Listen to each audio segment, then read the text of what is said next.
This is Ate Aya and syempre si Adrian Yay.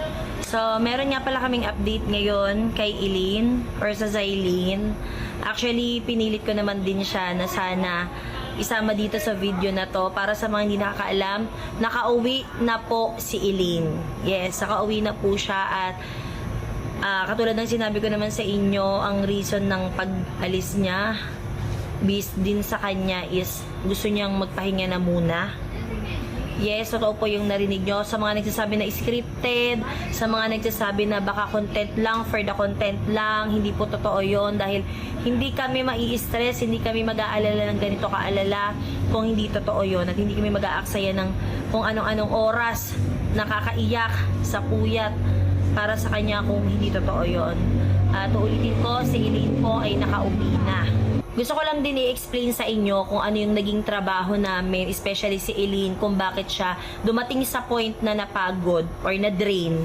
Yes, kasi kahit sino naman, 'di ba? Kahit even ako naman na may edad na marami na ring experience sa buhay, talagang dumarating din ako sa point na napapagod at nade-drain din po ako. So, para sa mga hindi nakakaalam, ang ginagawa po namin is hindi lang pagba-vlog. Yes, dahil pinasok na rin natin tong YT.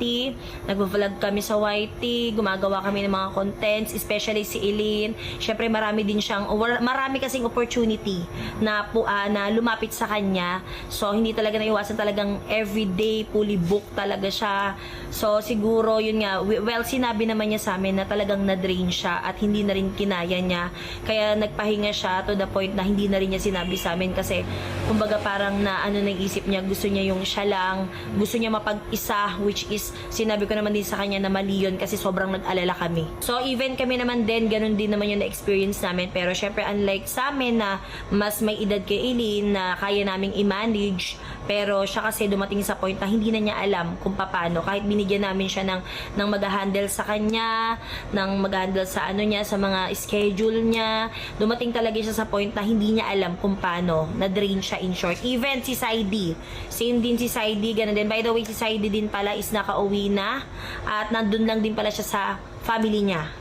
Doon din siya nagbakasyon, so hindi din namin alam. And even si Eileen din, sa mga nagtatanong kung saan siya nagstay, bakit hindi namin nalaman, si Eileen po ay nagstay doon sa best friend niya, which is kilala din namin. So actually, yun din ang nagsabi sa amin na nandun si Eileen kasi hindi na rin kinakaya ng konsensya niya na nag-aalala kami. Kasi sinabi daw sa kanya ni Eileen na wag sabihin kahit kaninong family member sa amin na kung nasaan siya. So thankful na din ako, hindi ko nababanggitin kung sino, pero sobrang thankful ako kasi inalagaan din niya si Eileen, nakatulong siya kay Eileen, kumbaga para na-release ni Eileen kahit papano yung stress and yung mga, alam mo yon, yung pagod niya, nakapagpagpag siya. And nung naging okay naman na si Eileen, tsaka siya bumalik sa amin ngayon.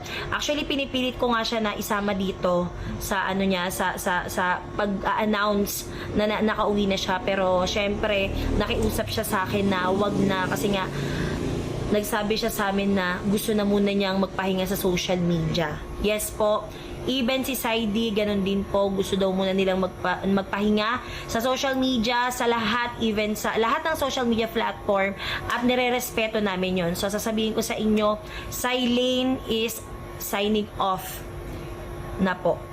So, meaning to say po, hindi nyo na sila makikita sa kahit na anong vlog namin or sa kahit na anong vlog ng Manix family. Yes, sa lahat po. Dahil sila po ang humiling nito. Si Eileen po ang nagsabi na magpapahinga na po sila sa social media. Kaya ayaw na rin ni Eileen sa social media. Syempre, hindi naman din maiiwasan. May mga comments na ganito. Hindi na rin talaga. Naiintindihan naman namin siya as a family na nadidrain na din talaga siya. Kaya magpo-focus na lang talaga siya sa pag-aaral niya nito. And katulad ng sinabi namin, sinabi ko, nire-respeto namin yon. Kung ano yung gusto na Eileen, ibibigay namin sa kanya. At syempre tayo mga social media influencer, ayan, even kami naman, ako, si Yuki, especially si Yuki, dumarating din talaga kami sa point na nadidrain din talaga kami. Hindi maiiwasan talaga yan. Alam nyo din yan sa mga katulad naming influencer, kung gaano yung trabaho na ginagawa din natin, especially kami full-time din talaga kami. At medyo nahihirapan din talaga si Eileen i-manage, especially mag-aaral siya. So, kung ano yung hilig talaga niya, kung ano yung gusto niya, I mean, kung ano yung pinaka gusto niya, tinanong namin siya since hindi niya kayang i-manage i-manage, yun yung ginawa namin, which is ang mag-aral siya, mag-focus siya sa pag-aaral niya. Sa madaling salita, hindi na niya kinakaya yung pressure dito sa social media or yung work dito sa social media, kaya mag-aaral na lang din siya. And I hope na susuportahan nyo pa rin or patuloy nyo pa rin susuportahan kaming pamilya and even yung Manix family, kahit naisipan na nila Elaine na mag-break sa ganito, or hindi ko alam for sure. Magtatanong kayo kung babalik pa ba sila o kung kailan sila babalik, kung ganito ganyan, baka napagod lang. Well, hindi ko po masasabi yan, pero kasi ang sinabi nila sa amin is mag-i-stop na sila sa social media. And sana mga kapatid, dinihiling ko na suportahan nyo pa rin kami, lahat kami. At isa lang yung makakasiguro ko sa inyo, gagawin namin lahat ng makakaya namin and lahat ng pagpapasaya sa inyo na nanonood sa amin, na sumusuporta simula pa lang nung una sa amin, especially sa aming pamilya. At ulitin ko, so fake news po lahat yung mga sinasabi nyo sa mga comment section na nagtanan si Elaine at si Saidi.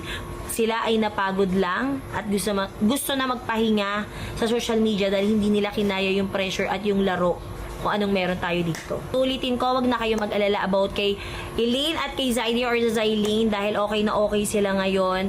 Hayaan na lang din muna natin silang mag-rest, magpahinga at gawin ko ano man yung ikakasaya nila. Dahil gano'n naman talaga, di ba?